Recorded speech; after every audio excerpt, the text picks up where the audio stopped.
Good morning, everyone. Welcome to the Modern Market, where every day we discuss all things to do with the modern market. That is the crypto market, the NFT market, and how to make some or a lot of money on the internet, we hope. Loaded up for discussion today. We have Hype breaking down under $30, down 8% to $27, whilst the other coins are stable. So we'll break down a little bit some key price points that we think are relevant there. There's a bit of leverage in the ecosystem, so we've identified that to discuss a little bit later. We've got Strategy announcing $963 million Bitcoin buy, but Bitcoin is kind of staying put here, around 90K, down 1% in the last 24 hours, if anything. And finally, stable L1 mainnet goes live yesterday, trading around 2 bill. FTV forward dip to 1.6 bill. We'll just discuss that latest launch as one of our headlines too. We've also got the latest on price action on crypto and NFTs and some general thoughts on the market as usual. So stay tuned for that. Today, I'm glad to have Legendary and Rahim in the co-host seats with me. We're ready to get into it. Just a reminder, friends, before we do, nothing that we say here is financial advice. The market is very, very risky. We do not know anything for sure, so please do proceed with caution and exercise your own judgment. With that out of the way, Legendary, it is Tuesday. It's the 9th of December. How are you doing? How are you feeling? GM, doing quite well. Saw the both of you in real life this morning, and now we are back on the show, which is always a very, very nice feeling. And in terms of the show, I did prepare today. So obviously, as you said, Hype is going to be the main headline. You are going to take this one. Yes. So I thought my thing is going to be this right before the show. I did buy a significant bag of Hype. And based on how that discussion on the show is going to go, I'm either going to keep it or you're going to fund me out of it and I'm going to sell it. That's the idea here for a bit of a short-term trade. And basically the way you're going to present that is going to impact my decision. I love that. I love that. Danny Druckenmiller, famous investor, said the way to like get into a trade is you got to get into it by buying it. You buy into it, you just get involved, and then you continue with your DD. You keep figuring out more. You don't want to miss it if you think something is an opportunity, and in case it moves immediately. But and then if you find out more that you don't like and you have to take a little bit of a loss, or then you just get out of it. That's fine. And I like that it is a meaningful segment then today. So I'll see. I have skin in the game for this, non-financial advice, but skin in the game is here. Skin in the game segment. Okay. So a lot riding on segment number 1, first headline today, Hype breaking down. I've got some data points for you, Ledge. I don't know if you've made the right move. I don't know if you want to front run the segment. I'm giving you a little bit of a clue here. Let's is that you reaching over for your ledger? looking either way. Oh, just a water bottle. Just a water bottle. Got the ledger here. I know what segment will. I mean, I obviously looked at the post that you put in our doc, but I'm curious to hear your opinion on that more than just the post per se. Well, have a look at the comments. Read the comment. You always got to read the comments as well. Okay. Well, we're looking forward to that segment. We'll leave everyone hanging there for a bit to see what you decide to do. Rahim, checking in with you. How are you doing, my man? How are things your side? What's going on? GM. First and foremost, it's so nice that we all get to hang out IRL, and now we are here. Like, so grateful, kind of wild that we all met through the space, and we get to do this on a weekly basis, and then I get to see you online, in real life. So I think that's awesome.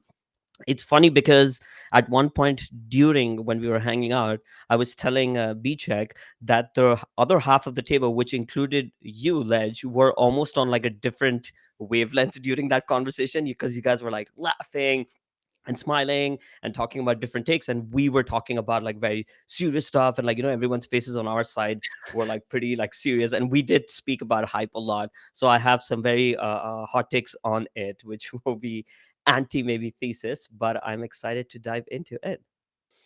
Maybe that was like a perfect expression on that table this morning. It was like a perfect expression of how people feel at the moment. It's like one half of the table getting, just not necessarily being pessimistic, but expressing all of the pessimistic aspects.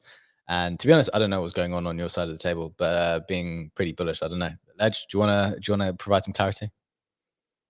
Well, not gonna give names, but the topic on our side was some of the amenities that life in Dubai brings, and someone on our side was talking about the fact that they got a private chef for a month, and then realized that the private chef is making too many noises while cooking, and that that person did not like that, and for that reason, they decided to not have a private chef anymore. And this is like, this caught me completely off guard, and I was like laughing tears because just the sound of that. Well, my chef is too noisy, so I had to let him go. And now I just order the food that is cooked somewhere else in the morning, and they just put it in front of my door, and all I have to do is heat it up. It's a very Dubai-like thing to say, I feel, and it cracked me up real good. That is pretty hilarious. That is pretty hilarious. Although, I mean, I feel like it sounded more personal than it was because like the chef is being too noisy. I think it's just the act of cooking is going to make some noise. Like, Yeah, Yeah, are you exactly. sleeping in the kitchen? Are you sleeping in the kitchen? Why is it so loud? What are we talking about here? it's like to be so desensitized to sounds from a kitchen. Like kitchens are supposed to be silent.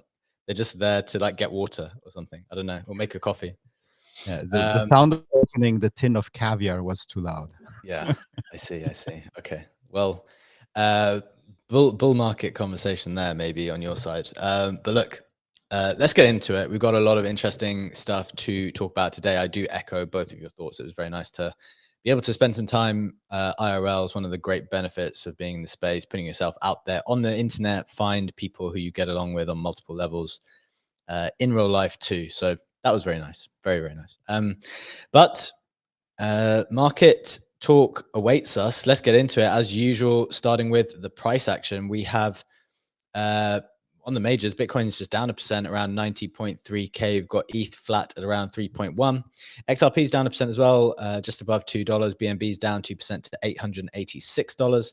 We have Sol down almost 4% to $132 with Hyperliquid, as we mentioned, down 8%, just under $28.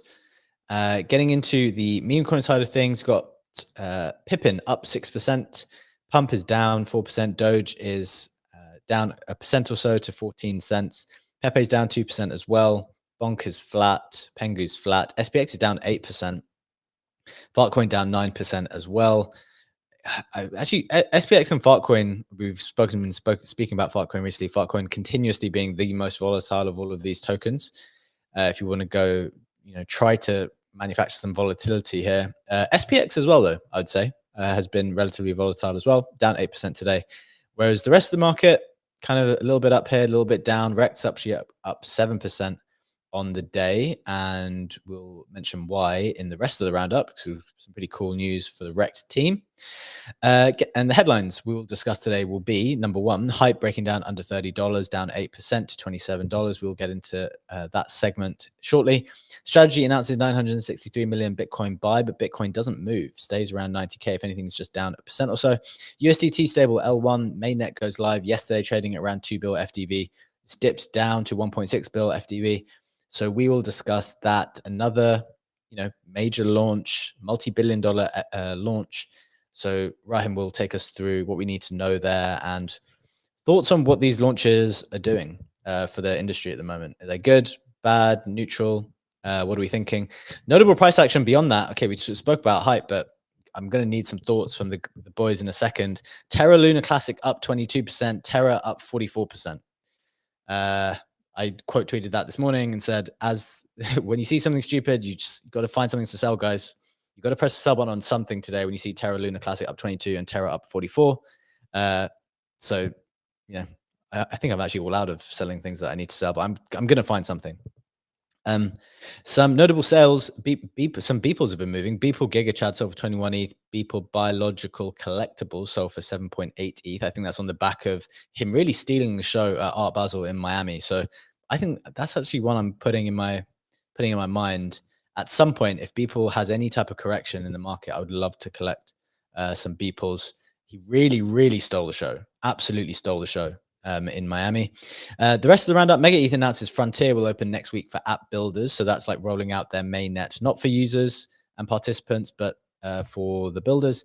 Stripe begins to roll out USD settled stablecoin payments across Ethereum, Base, and Polygon. That's pretty big news.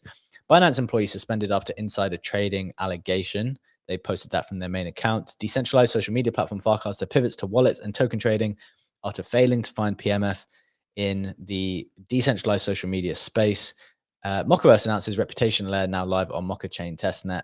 Tether announced an investment into generative bionics as part of funding round to advance intelligent humanoids made in Italy. So that's another way Tether is expanding its footprint. A16Z, this is a colossal round, announced they are co-leads of a $475 million seed round for Unconventional AI, a research lab tackling highly efficient AI-first chips.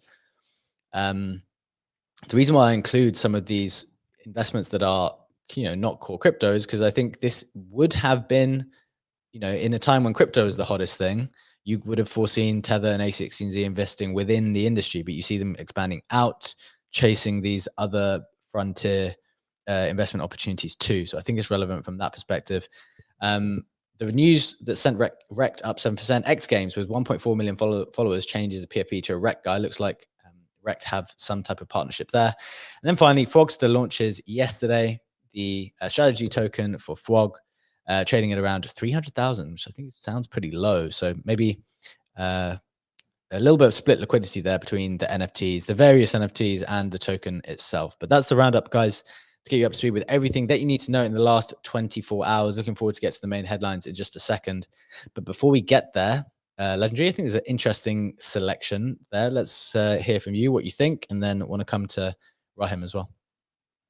The conventional AI news is the one which fascinated me, just for the reason that if you look at the company, barely launched two months ago, and they're already raising, as you said, 475 mil, which is coming in at a $4.5 billion valuation. It's not only notable that A16Z is part of that. Jeff Bezos is also backing the company. One of the founders invested 10M of his personal money at the same valuation, which is always bullish if you, as the founder, also want to come in there.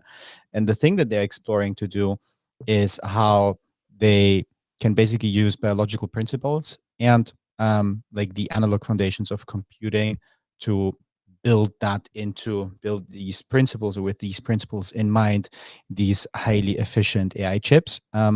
Don't have any more info on how that is supposed to work, because obviously they're still researching that, but it's very, very fascinating to see how quickly money can be deployed if you're building in AI, if you're doing something that's being deemed interesting. That I assume there is some research that is preceding that already. And even though the company might only, has been around for a couple months or so, there's probably some research which this is based upon. But it's still a very, very quick timeline to raise. And it's obviously, as you said, a colossal raise for a seed round. But it also shows you how much money you probably need to do meaningful research and to even have a chance to build something that might be significant for the AI industry. It's the very same, maybe linking that to the Tether part, to the Tether news that they invest in generative bionics, where they want to build these intelligent humanoids made in Italy. That those two industries are so capital intense. And, if you look at the typical Porter's 5 forces, the cost of entry is extremely high if you want to break into this industry. And this is why I'm still thinking that crypto is an interesting place. And I think it's super relevant that we cover this news and try to stay on top of what's going on with robotics and with AI to a certain extent. Because if these cost of entry, cost of scaling, cost of researching in those two areas are so high, and this is a case and for decentralization, to pool funds, to pool capital, to be able to do that. And that's also one of the things which even A16Z had a couple months ago laid out in their, either it was State of 2025 or like Outlook for 2026 report, that they see crypto as a hub to kind of funnel decentralized AI and robotics applications, just because the costs are so massive to do anything meaningful in this domain. I mean, I don't know if I fully align there. I know what you mean, that the costs are huge. I feel like there's so much money sloshing around in the world, though, that don't. I mean, in general, the more I've thought about this, I'm pretty bearish on the idea that we need to democratize investing in order that we can meet the amount required to be invested. My instinct is that the best deals, people will find unlimited money to get into them, and it will be the insiders, the VCs, the people who are most well connected. The scraps that we get at the end of the line, or that normal people might get at the end of the line, you know, I think Echo and other raised platforms have done a good job of like giving you some actually quality stuff, and then they're very transparent about the terms that you're getting it, the map. But I'm just conscious that the way crypto coordinates sometimes, you need to make sure that you're getting in with the good stuff and not just under the guise of, you know, we need more money. Because I think maybe the core issue with what was just said is I think there's always enough money in the world for the best stuff. And if we have to go down to more people to find the money, then it's probably not the best stuff, if that makes sense. I agree with that. And I don't think it's about like democratizing access to investment, which is a beautiful idea, but as you said, not going to work out like that in practice because you have a lot of money to go around. You have people with insane networks, and the best teams will probably get the funding somewhere else. But I do still think that if you're not in the top tier and you still want to do something and you maybe don't have access to that capital, you will find crypto or like our industry as like an alternative way of sourcing funds. And maybe something is not starting out as top tier but can become top tier. It's just not everything even needs to be top tier. It can be just an integral part, play a sub role. You have, I don't know, companies who are trying to basically analyze visual data, which is then used by humanoid robots to see how they view the world and make sense of that. It's just like one tiny part of a humanoid robotic company. And that can then very well like be experimented on and live on chain. But I generally agree with your take. Okay, so and then, you know, maybe just building on that for a second, Rahim, the thing that I was thinking with this, I don't know if you want to take it in a different direction after, which you can, but one thought from my perspective was 475 mil seed round is pretty colossal. And the way I'm thinking about it as it relates to crypto is, when I saw that, I was like, you know, there would have been a time when crypto was the hottest thing. And therefore that big exploratory type of raise that maybe would have gone into OpenSea when the crypto industry was the kind of darling of the markets, where the speculation was the highest, where the opportunity seemed to be highest. I don't know if we're there anymore, and that means, I think, realistically, valuations come down and things have to cool off, right? Like if people are off chasing other things, it doesn't mean that the fundamental core rails of crypto are any less valuable. So I think actually the rails are super important. But do you see what I mean there? Like, this capital has the most speculative of capital, the bubble type behavior of capital has gone elsewhere. And the reason why I think that's really important is because the way I talk about investing, sometimes I think about taking undervalued assets to fairly valued, and sometimes fairly valued to overvalued. And I think when you take the $475 million seed round, that goes away from the industry, you're not going to get the move to overvalued, in my opinion. I think people are going to move from undervalued to fair valued, and you're going to have to play in that arena. But there's going to be less mania. What do you think about this idea? What are your thoughts? Yeah, I think I understand what you are saying and where you're going with this. To me personally, I think all these, like, the investment size has to be relative to the niche industry that they are essentially investing in, right? Like, if we are talking about that they are basically investing in a research lab that's tackling AI first chips, you have to realize they're essentially competing against NVIDIA. All these like NVIDIA and AMD chips, like they are called GPUs because the reason they're called like graphic processing units is because back in the days they were essentially designed for gaming ecosystems, animations, and that was the industry they were booming for. So they would come with like their own memories, and that's why like GPUs became a big thing. I obviously have zero idea what they're doing, and like I'm nowhere near an expert in stuff, but I think there is something to be said about that. Okay, all this GPU demand we've had in the last 2 years that's being used for AI infrastructure, it's, yes, that was designed for high performance computer systems, but they were also designed for very graphical computer systems. And now if you have like an ecosystem that can invest in the infrastructure of that very thing that's blowing up, which is NVIDIA, so you're like, okay, like maybe invest in those AI first chips. Like I just, yeah, to me, like I think like investment sizes are always like relative to the industry. I think anything that's being raised on the science side, pharmaceutical side, like these are like multi-billion trillion dollar industries. So I feel like if you're competing against like giants to even have like a remote Sure. shot, I don't think it's crazy to have that capital sizes. Yeah, fair. It's relative to market size. I think that's a fair point. Fair point. Anything else catching your attention, Raheem, before we get into the main stuff? There was some fairly interesting things there. Yeah, I think the Farcaster pivot to wallets and like token trading infrastructure kind of like makes sense. I know when like Farcaster came out, their whole idea was a decentralized network that, X had its own issues that like, of how like it was performing, and the thesis of Forecaster made sense. I just feel like I'm not surprised that they struggled for like PMF. Is in general, getting social media distribution is obviously a hard thing. We've talked about this in person, and you see these takes all the time.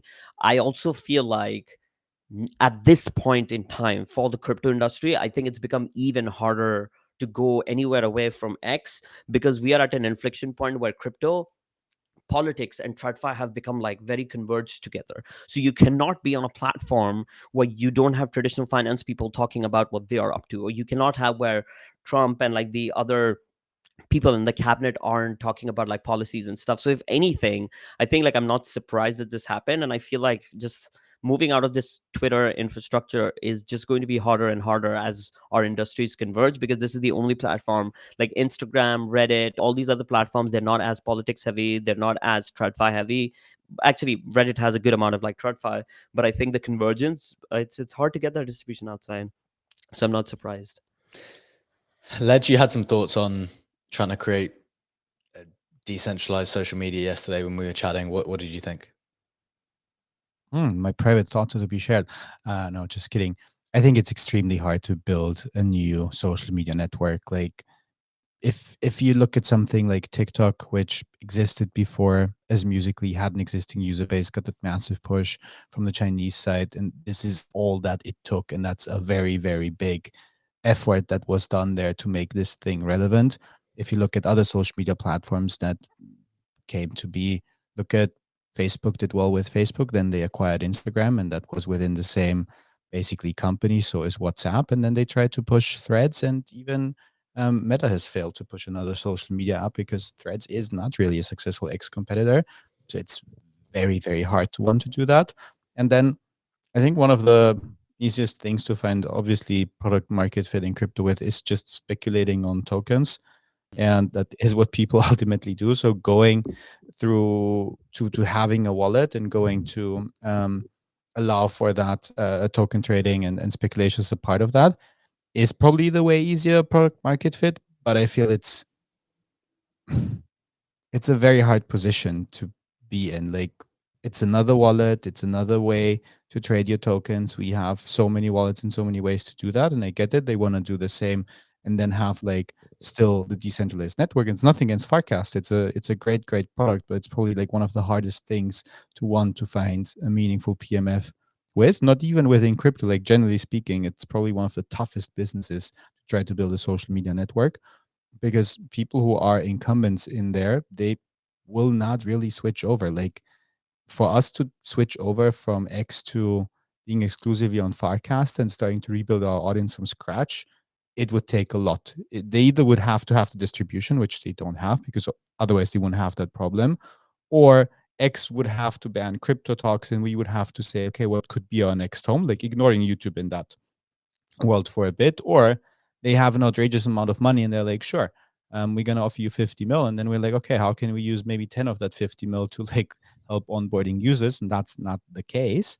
Yeah. So yeah, they struggle, understandably so, and I think they're not gonna have an easy time building a wallet and a platform to trade tokens, because that has the easier product market fit, but that has a ton of competition.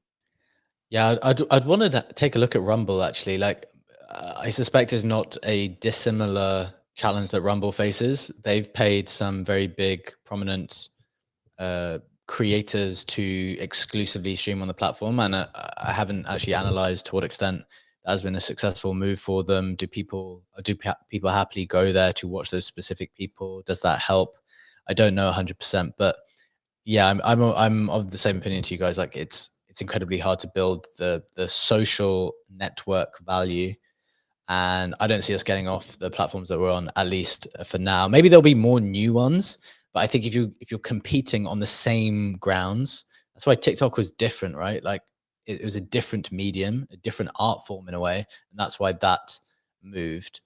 Whereas, yeah, you got to come up with a new thing. Just competing on the same grounds, I think, doesn't work. Not now. Look, we've got a lot of interesting stuff to talk about today. Getting into today's first headline. This is an important one. I've got a lot of money riding on this one now, given Legendary's admission. He's bought some hype in advance of the segment to see if his instinct is correct. So let's just go through a little bit of what's going on here. First piece of news is that hype is down 8% to $27.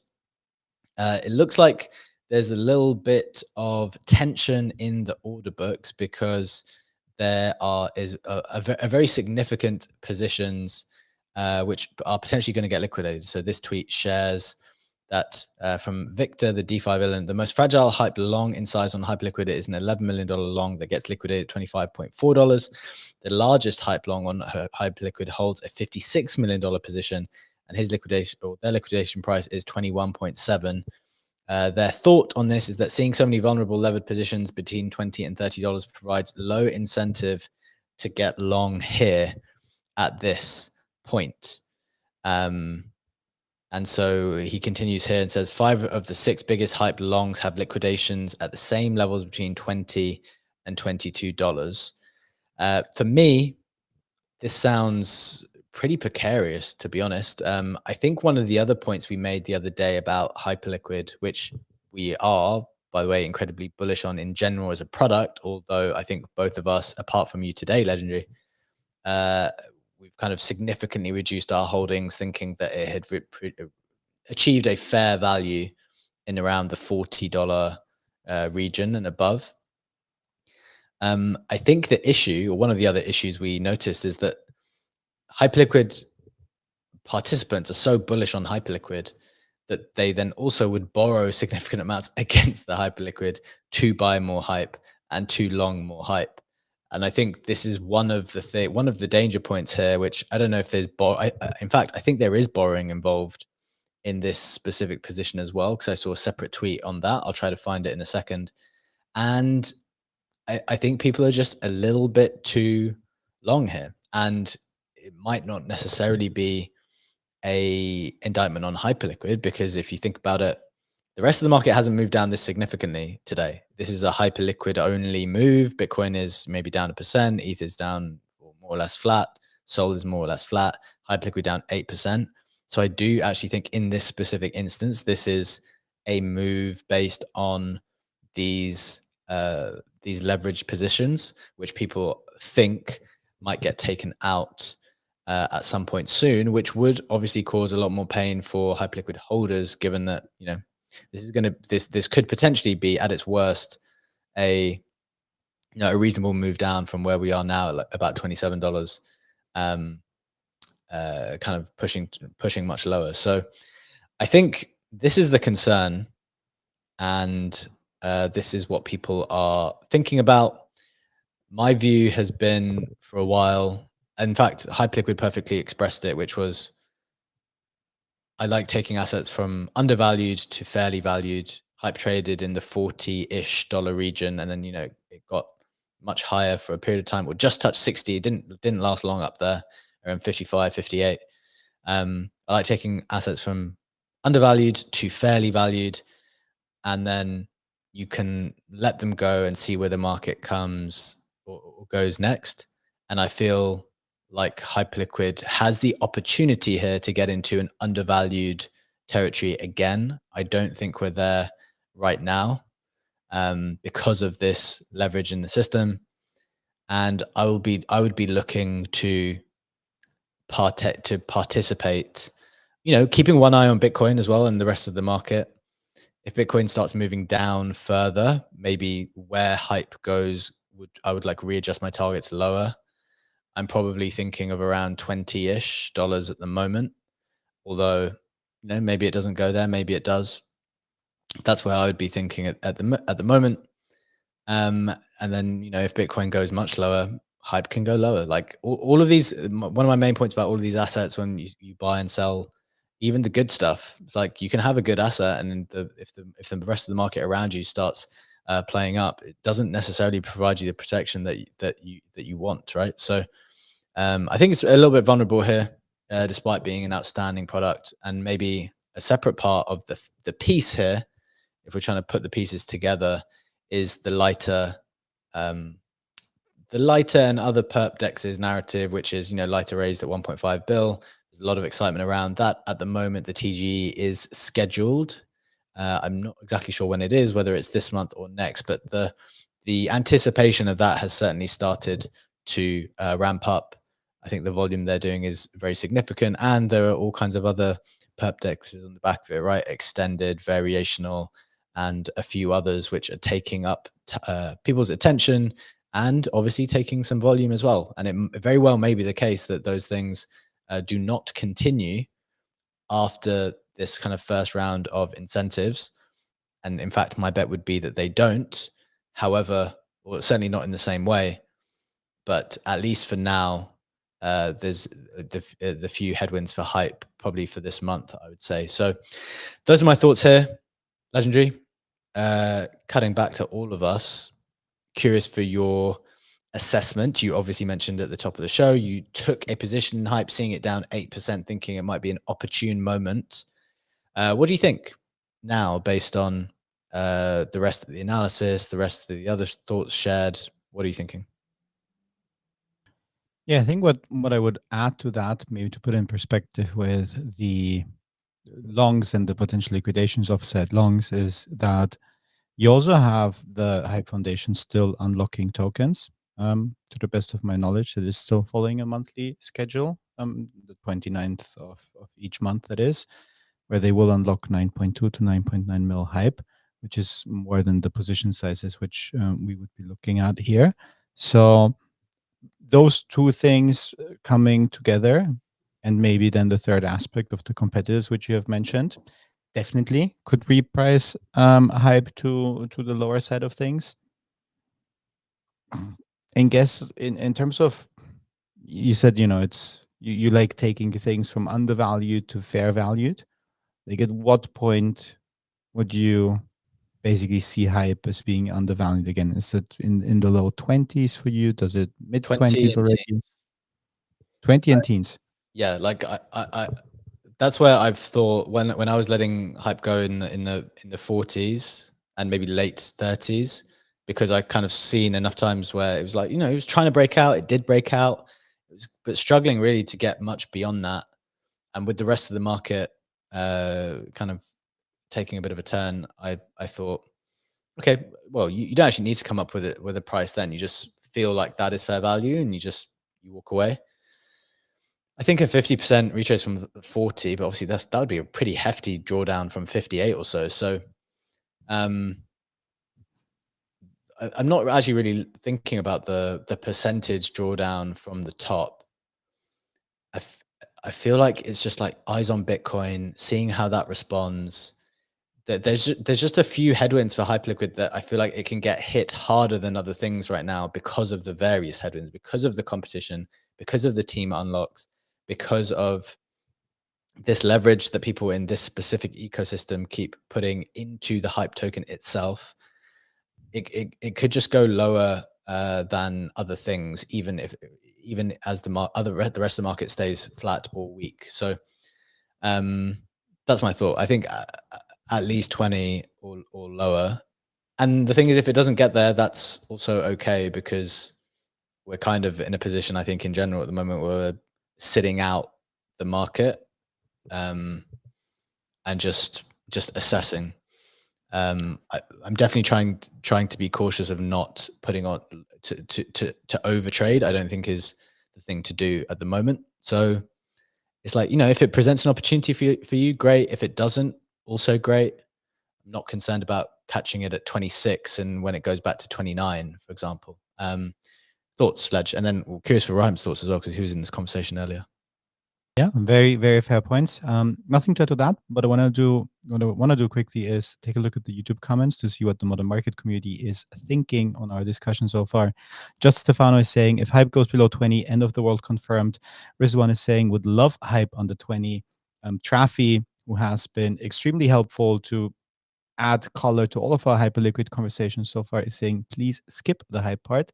And English sees $15 to $24 as a good buy zone for hype.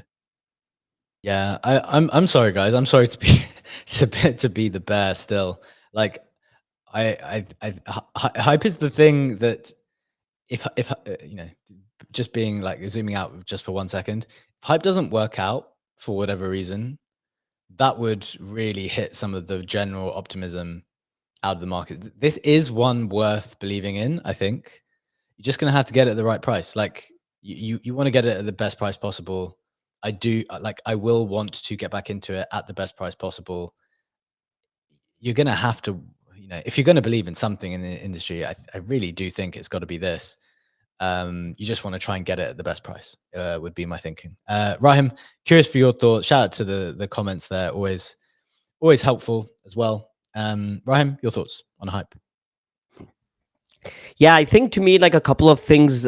If you think about like the Solana trade, for example, right? Like you had people buying in at $8, and I think partly one of the reason it has been like so brutally volatile is that at some point you will have like a lot of people taking profit, and that's why like Solana in Jan of this year was trading around what, like 270 to 80, and it's been like hovering around 120 130. And I think part of the reason is at some point, and I like the thesis that you always have, Bcheck, which is around the idea of fairly valued and undervalued.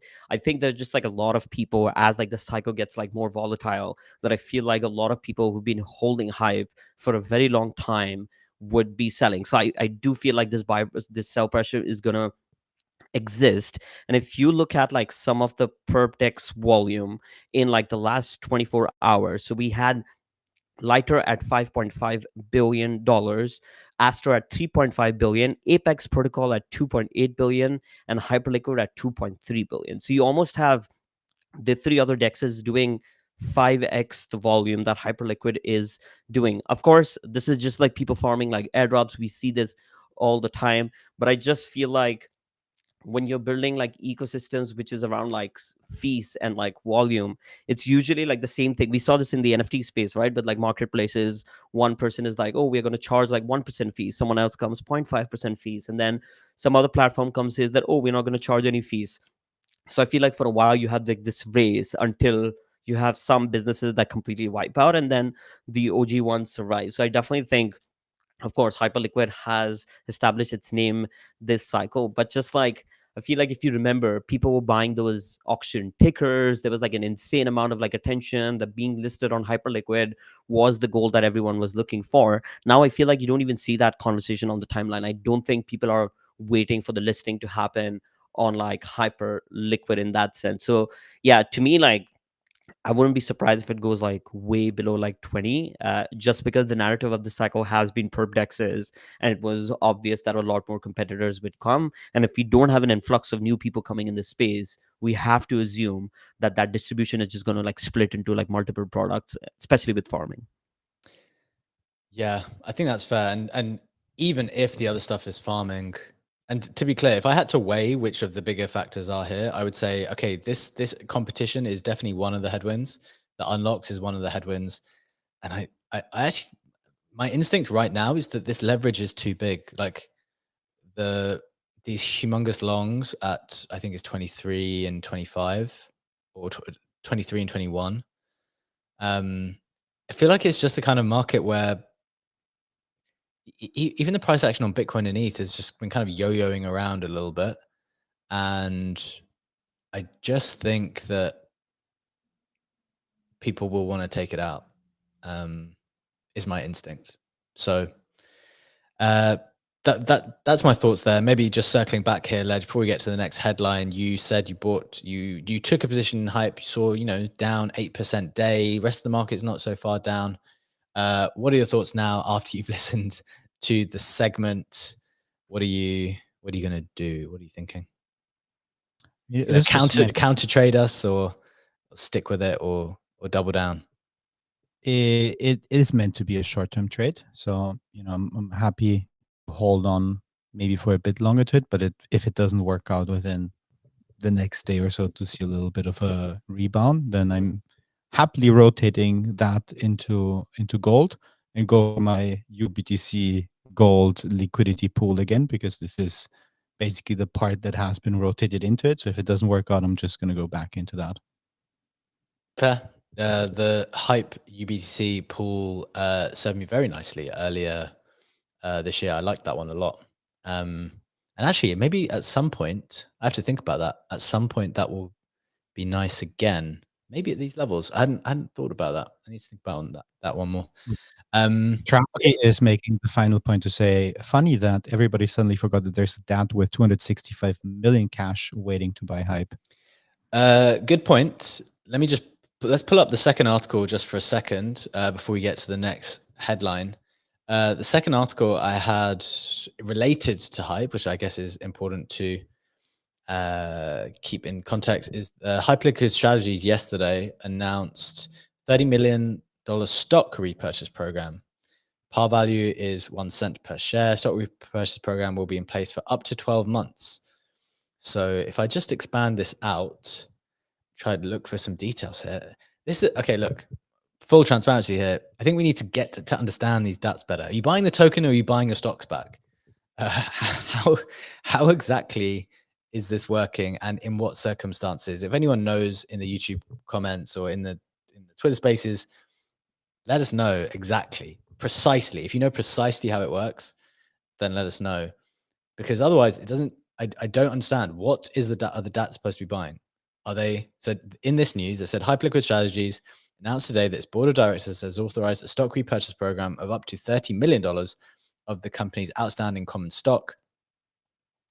The chief executive officer stated, "We're fully committed to maximizing shareholder value through disciplined execution of our treasury strategy. Our primary objective is providing investors with efficient access to the Hype token, the native token of the dominant Hyperliquid ecosystem. We will use our cash to increase our shareholders per share exposure to Hype in the most efficient way possible." So maybe that's the argument that they give. Sometimes it will be buying the token, sometimes it will be buying the shares, depending on how to maximize the per share exposure. The shares may be repurchased from time to time in open market transactions at prevailing market prices, in privately negotiated transactions, or by other means in accordance with federal securities laws. The actual timing, number, and value of shares repurchased under the program will be determined by management at its discretion and will depend on a number of factors. Okay, so this is them telling us, we're not going to tell you anything about how we're going to do that. We'll just do it as we see fit, whenever we want to, in the best way that we can deem possible. So, and also, to be fair, this final sentence, there is no guarantee as to the number of shares that will be repurchased, and the repurchase program may be extended. So, okay, this actually, to be fair, after reading it in full, this sounds like a facility which has been, just gives them the optionality to do this at some point whenever they like. My instinct would be that they're going to do the Hype token buys sooner rather than later, and then this just allows them to buy the shares back when they seem fit. I don't think this means they're doing that tomorrow. So good point from Trafi there. Those buys should be getting executed soon, but maybe they're not stupid either. They'll see these prices. They don't want to buy in at 27 if they believe it could go lower with the leverage. So I mean, there's also an argument to be made that very likely these unlocks that are happening by the team, they will just do like OTC deals. Like that's a good way for the team to get rid of their tokens, right? Could be, absolutely, yeah. That could be a nice way to manage those unlocks, right? I haven't looked at the specific language as to whether they've said they'll be buying like on the market. I don't think they need to specify that their job is to maximize hyperliquid proportion per share, or whatever that expression is. So good point all round. Appreciate Trafi in the chat as usual. Always very knowledgeable on Hyperliquid, but let's leave that one there for now. Got a couple of other interesting things to discuss. Going from the Hyperliquid DAT to the major Bitcoin DAT, which has been relegated today to number 2 for the conversation, but pretty important conversation, Ledge. Strategies bought a ton more Bitcoin yesterday. Bitcoin's just down 1%. So what are your thoughts here? What do we need to know on this latest buy? What's your thoughts on Sailor, MicroStrategy at the moment, and what do we need to know? Yeah, what a beautiful segue. As you said, Strategy did reveal the largest Bitcoin purchase in over 100 days on Monday. It spent 963 mil to buy exactly 10,624 BTC. Proceeds in this case largely coming from issuing common stock, pushes them to 660k BTC now, worth around 60 bill. As you said, BTC did not really move too much. If anything, it is down a bit on the day. On the other hand, Strategy is up on the day, up 2.6%, up or pretty flat over the last week, up 1.3% only, down again now on the pre-market, down 0.76%.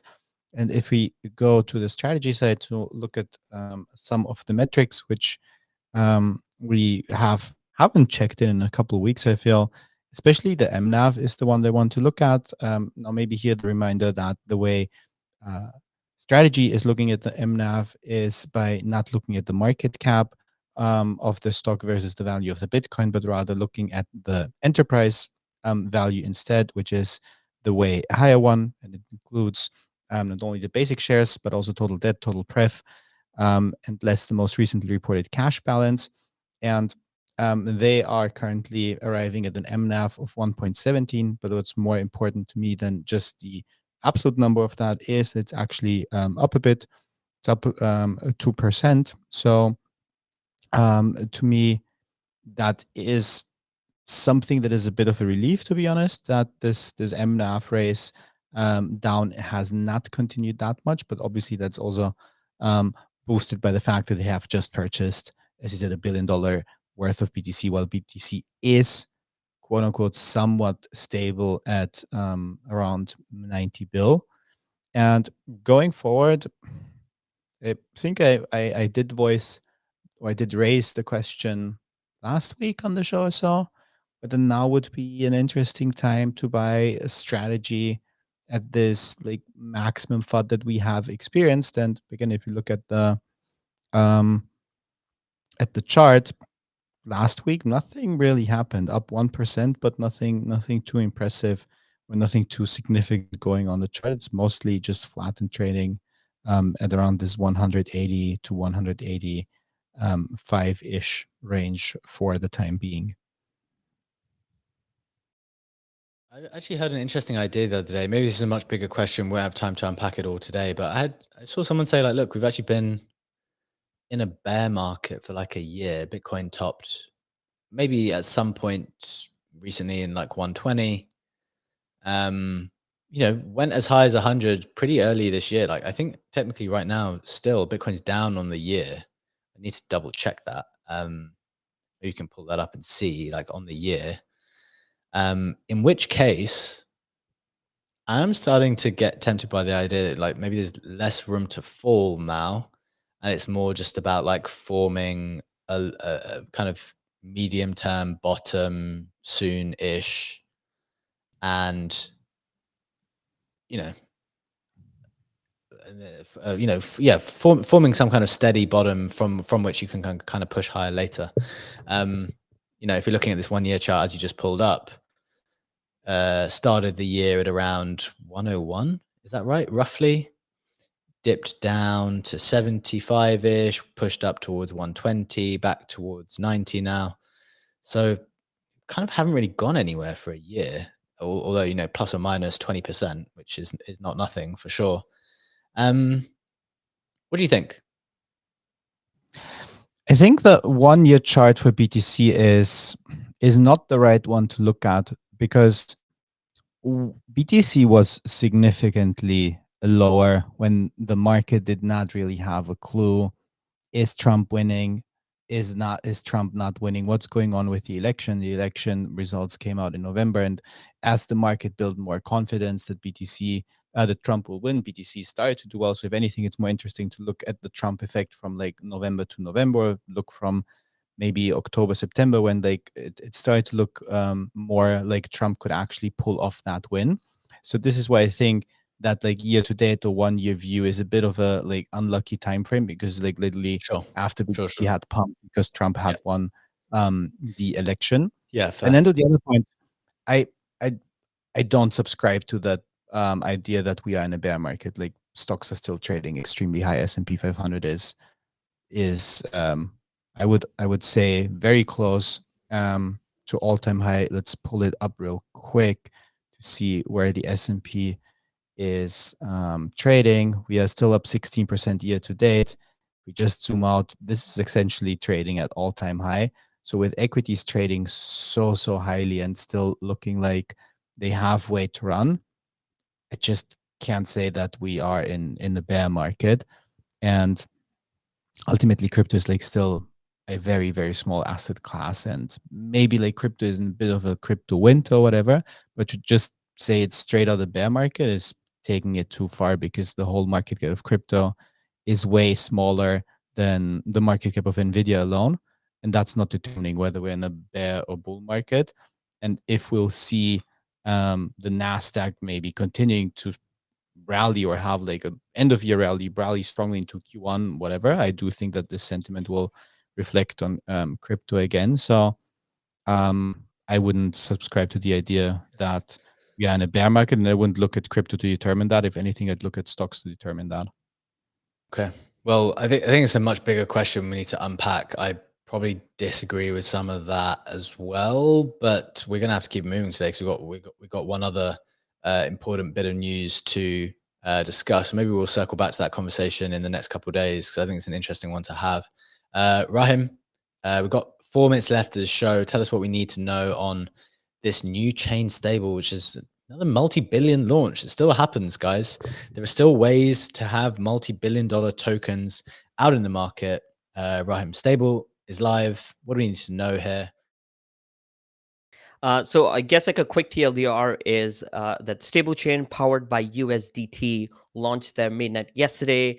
They've raised about like $28 million on like a $300 million valuation. This is obviously the seed round. They had backers like Bitfinex, Hack VC, PayPal Ventures, and obviously the investment arm for USDT. They also had a deposit for about $2 billion. So they had like 2 stages of deposits back in October and November, where about like they had $2 billion worth of volume created through deposits created through those ecosystems. About 24,000 wallets took part into it. The thesis is pretty much similar with like a lot of change, but obviously this is different because it's powered by USDT. They're obviously focused on fast transactions. They have like a 10,000 TPS as they mention in their documents. They're focused on privacy. They believe that institutions trading stablecoins need a level of privacy. So that's been a big narrative for them. I think one of the reasons we didn't see a lot of chatter on the timeline regarding this was part of the deposits that people had to like KYC. They had very similar ecosystems, just like Mega ETH and a couple of other ones where people from US, UK, and a couple of countries couldn't take part in the pre-sale because they were all KYC'd. It was trading at about $2 to $2.2 billion at its open. It's trading at 1.7 at the moment, between 1.6 and 1.7. Of course, another stablecoin infrastructure, which has been a big narrative for institutions this cycle. But yeah, definitely something to keep an eye out, especially because it's powered by Tether. Excellent summary, Rahim. I'm just going to share one tweet here from fairly well-respected crypto writer, commentator, ledger. Just put it in the chat. Maybe you can bring this one up. This is a very opinionated take. So you kind of covered all the core details that people need to know. So obviously come out at a cup and bill valuation, but this is a strong take from DeFi Ignis saying, Wish stable went to zero ASAP. And this is some of the factors. You mentioned there was a pre-deposit campaign, but this was one where they somehow it opened early. It was basically all full before the public announcement. So normal people couldn't actually get in because most of it had already been filled up. So in their opinion, it was pre-deposited by insiders before the public announcement. Basically all insider token allocations. No community building whatsoever, no public ICOs or anything, no innovation, just fees in USDT. And I think that was the key thought. Plasma catches a little bit of a stray here as well, saying Plasma 2.0 playbook, copycat hype, same inevitable bleed. Do you see, Rahim, any scenario here that this can trade higher? Obviously, XPL being as I don't think they call themselves a stablecoin chain, but a chain that prioritizes stablecoin movement. That narrative was incredibly hot just over the summer and into September and stuff, and XPL moved incredibly high and has since fallen quite far. What's your thought on stable and the trajectory here? I mean, of course, Ignis is like a super well respected individual in the space, but I also think just like when we're talking about stablecoin infrastructure, what community are we talking about? Like one of the Yeah. points you mentioned that there's no community building whatsoever. Do we need communities for like stablecoin infrastructure? If I would argue that the community we built for Plasma like wasn't the community per se, so at the end of the day it just comes down to product and use case, right? And if their whole narrative is that we want to focus on institutions, this and that, then I just feel like it's a bit of a harsh take to use the lens of, okay, it's like nothing different, there's no innovation, that maybe we don't need innovation for that, if that's the route they're taking. Of course, we don't know what their future plans are, how deep does this go, but I just feel like it's slightly of a harsh take. I think USDT in general, like Tether in general, is like a valued name. Again, Tether is like one of the most successful companies, not just like in crypto when it comes to revenue, but like in the entire tech industry. So I feel like there is some narrative to look at it from the Tether side. But yeah, I just think like the community building side of things is just like I think the ICO thing just goes down to that. Why aren't we, as this native people who are on Twitter and active, that why aren't we getting the value? But maybe sometimes we don't get that allocation. I think it's a pretty mature take, to be honest. Ledge, give us your final thought as well as we wrap up here today. Yeah, I think the point in Ignis's take that I would probably find the most worrisome is seed announcement July 2025, mainnet TG in 5 months. Yeah, fair. That's the argument that this is kind of built for, he's saying built for a quick exit. That's probably like the part that I find very, very reasonable in that criticism. Yeah. The fact, as Rahim said, that the CEO only has 2.2K followers on X, not really relevant. It's not a consumer facing product, but yeah. If I remember with the ICO, they did announce, or the deposits, they did announce it on X, and by the time they posted, it already had been filled up because some people had access to that was very dubious. Yeah, to the contract already. And then the time loan, that's probably where I would agree with Ignis's criticism. Not so much on the social side. There I do side with Rahim and what he just said. Good points. Good additional points, guys. That was an interesting discussion. I think some of that will at least bleed into the next couple of days as we continue the show, just like we do every day. We are here Monday to Friday, 7 a.m. Eastern Time, live on X Video, YouTube, and you can catch us on Apple, Spotify, and you can follow us along on TikTok as well. Thank you to my co-hosts, Legendary and Rahim, for their thoughts. As always, we'll be back same time, same place tomorrow. We hope you are here to join us. Have a wonderful day. Take care. See you then. Bye-bye.